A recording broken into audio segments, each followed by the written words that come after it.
Northrop Grumman est depuis longtemps associé à des avancées dans la construction d'aéronefs, tels que le bombardier furtif B-2 Spirit et le drone RQ-4 Global Hawk.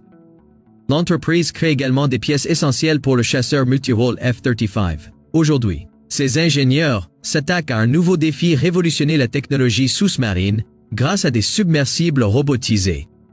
Le développement de véhicules sous-marins autonomes sans pilote a commencé il n'y a pas si longtemps, entre 2019 et 2020. Ces véhicules, capables d'effectuer de longs trajets et de transporter de grandes charges utiles, ont été créés comme un nouvel outil pour les opérations militaires et les missions de reconnaissance. L'une de leurs tâches principales est la recherche et la destruction de sous-marins. Northrop Grumman et Pacmar Technologies figuraient parmi les participants au programme et ont reçu des contrats pour la conception et la construction de modèles expérimentaux. On sait que les deux entreprises ont construit et testé avec succès leurs machines expérimentales. Pacmar Technologies a testé son véhicule en septembre 2023. Entre-temps, Northrop Grumman a achevé l'assemblage d'un prototype grandeur nature du véhicule sous-marin sans pilote Manta Ray 8 en avril 2024. En outre, les utilisateurs de Google Maps ont trouvé une photo du drone sous-marin Manta Ray sur des cartes que l'armée américaine a gardées secrètes et n'a pas montrées jusqu'à présent. La photo initiale du Manta Ray ne montrait qu'une partie de son apparence et certains aspects techniques, selon les journalistes. Le navire est amarré à la base navale de Port Hueneme, au nord de Los Angeles, en Californie. Le drone sous-marin y est testé depuis plusieurs mois. Les images de Google Maps indiquent que la High Manta a une envergure de près de 14 mètres et une longueur de 10 mètres. Bien entendu, les caractéristiques techniques détaillées du projet sont tenues secrètes, mais il suffit d'un coup d'œil pour comprendre à quel point il est révolutionnaire. La Raya Manta ressemble à une aile volante, mais l'entreprise l'associe à la Raya Manta géante. Comme son nom l'indique, le drone est la plus grande raie du monde, les individus pouvant peser jusqu'à 3 tonnes. L'appareil présente un fuselage convexe avec des consoles latérales pour les ailes et une queue verticale à l'arrière pour le maintenir horizontal sous l'eau. Le revêtement supérieur de la coque est constitué de divers matériaux ou est peint en différentes couleurs. Il comprend des écoutilles pour l'accès à l'intérieur. On ne sait pas s'il peut transporter des personnes. En incluant l'élément vertical, la hauteur totale est d'environ 2 mètres. Le poids et le déplacement ne sont pas divulgués. La façon dont cet engin se déplace dans l'eau est particulièrement intrigante. La vidéo de présentation montre l'utilisation de 2 hélices pour ce faire. Le véhicule modifie sa trajectoire en ajustant la vitesse de ses moteurs d'entraînement sans avoir besoin de changer de pas pour tourner. Selon le communiqué de presse de l'entreprise, il peut passer en mode veille et fonctionner en mode d'économie d'énergie, tout en restant immobile sur le fond marin. La Raya Manta se déplace en modifiant sa flottabilité et en utilisant une forme de coque spéciale.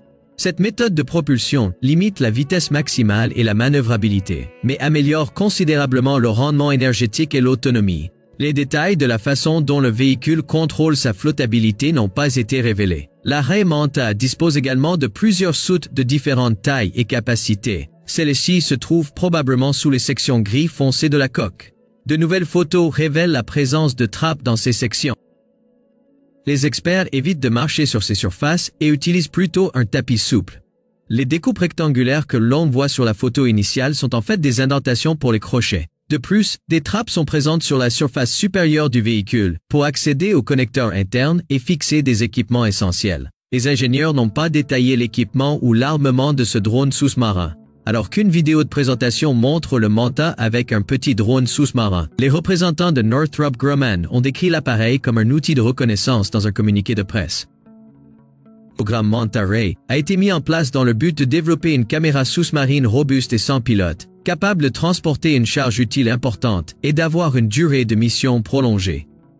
Northrop Grumman n'a pas encore dévoilé les détails de sa conception, mais il est déjà possible de voir ce qui lui permettra de surpasser ses concurrents. Il s'agit en particulier du rayon d'action de l'équipement.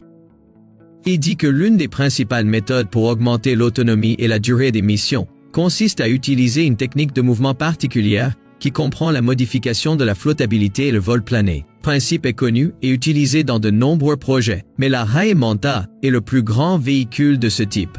Grâce à ses grandes batteries, elle peut fonctionner de manière autonome pendant des semaines, voire des mois. Comment fonctionne la modification de la flottabilité et le glissement à travers les profondeurs de l'eau? On sait que le véhicule sous-marin autonome dispose d'un système de changement de flottabilité et de lest, comme un CLSFITIL. La nature nous a fourni un indice. Les poissons possèdent une vessie natatoire qui leur permet d'ajuster leur flottabilité et de se déplacer verticalement ou de rester immobiles dans l'eau sans effort musculaire. Cependant, certains poissons, comme les requins, n'ont pas de vessie natatoire. La nature leur a donné d'autres méthodes pour ajuster leur flottabilité, mais elles sont moins efficaces. Ils restent immergés en bougeant leurs nageoires, et s'ils s'arrêtent, ils commencent à couler. Le système de flottabilité du véhicule sous-marin comprend plusieurs compartiments de lestage qui sont reliés à l'eau extérieure pour immerger l'appareil.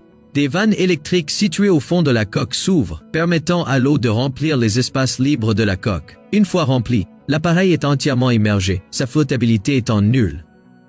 Pour atteindre une profondeur donnée, la coque de l'appareil aspire l'eau à l'avant. L'appareil commence à descendre en glissant grâce à la forme de sa coque qui rappelle celle d'une raie. À une profondeur spécifique identifiée par un capteur de pression hydrostatique, le module de changement de flottabilité active la pompe pour expulser l'eau de la chambre avant, créant ainsi un ballast à l'arrière, ce qui permet à l'appareil de remonter à la surface en douceur. L'appareil reprend sa position initiale pour continuer à descendre.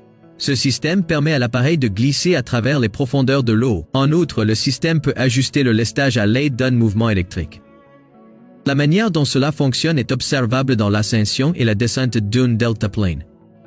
Le pilote navigue dans l'air et gère l'altitude en déplaçant le centre de gravité de son corps.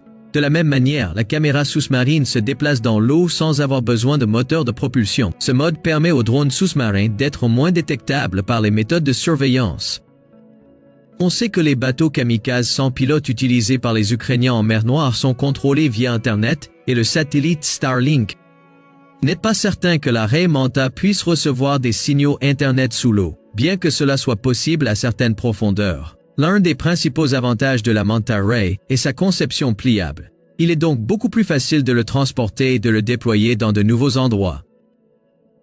L'utilisation de conteneurs standards minimise les besoins en matière de transport et d'infrastructures portuaires. De plus, aucun espace clé spécial n'est nécessaire. Si l'appareil n'a pas besoin d'être déployé à long terme en mer, il peut être tiré de l'eau, démonté et stocké dans des conteneurs. Bientôt, l'agence militaire a l'intention de continuer à tester 2 appareils sous-marins expérimentaux. D'ici la fin de l'année 2005, les résultats des tests seront analysés afin de sélectionner le modèle le plus performant et de déterminer ses perspectives d'avenir. L'appareil sera ensuite soumis à des essais militaires et sera soit fourni aux unités intéressées, soit utilisé comme base pour un développement ultérieur.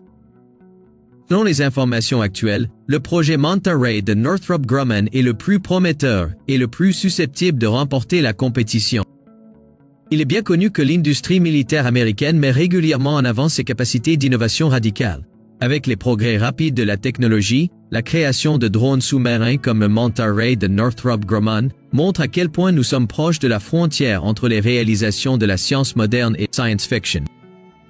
Dans un avenir proche, ces dispositifs pourraient non seulement être déployés dans les forces armées, mais aussi être adaptés à un usage civil.